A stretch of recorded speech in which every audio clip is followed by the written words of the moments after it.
పల్నాడు పిడుగురాలిలో జంగా కృష్ణమూర్తి ఆత్మీయ సమావేశం నిర్వహించారు. తాను చేస్తున్నది ఆత్మగౌరవ పోరాటమని జంగా కృష్ణమూర్తి తెలిపారు. టీడీపీలో చేరతారని తప్పుడు వార్తలు ప్రచారం చేస్తున్నారని ఆగ్రహం వ్యక్తం చేశారు. తనను నమ్మిన వారి కోసం ప్రాణాలు ఇచ్చేందుకైనా సిద్ధమని తెలిపారు. ప్రస్తుత రాజకీయాలు అవసరం తీరే వరకు ఓడమల్లన్న తర్వాత బోడి మల్లన్నలా ఉన్నాయని మండిపడ్డారు. అభిమానుల ఆకాంక్ష మేరకే రాజకీయ ప్రస్థానమని జంగా కృష్ణమూర్తి తెలిపారు.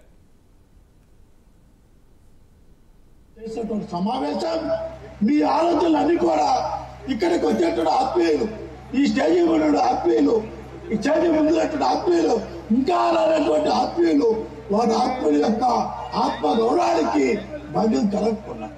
వారిని గౌరవంగా పెంచే విధంగా వారి యొక్క గౌరవాన్ని తాకట్టు పెట్టకుండా వారి యొక్క గౌరవాన్ని పెంచే విధంగా కూడా ఒక నిర్ణయం తీసుకుంటున్న విషయం కూడా మీ అందరికీ మనవి చేస్తున్నారు.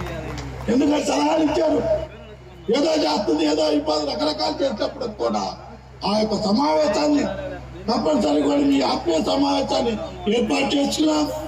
ఈ సమావేశం అనేక మంది పెద్దలు నన్ను ఆశీర్వదించారు, అనేక మంది పెద్దలు నాకు మద్దతు తెలిపారు, అనేక మంది పెద్దలు వేలాదిగా వచ్చిన ప్రజలు కూడా కార్యకర్తలకు సంబంధించి కూడా నన్ను విడుదట్టి మీ బాధ్యతలు మీరు నిర్వర్తించండి, మేము మీ వైపు ఉన్నాము, మేము మీ వైపు ప్రయాణం చేస్తామని కూడా చెప్పాడు. పడుతుంది కాబట్టి రేపు భవిష్యత్తులో తీసుకునే నిర్ణయానికి ఇక్కడ అనేటువంటి ఆలోచనతో చాలా నేను మాట్లాడుతుంటే ఈ సమావేశం నా ఆత్మీయుల కలయిక.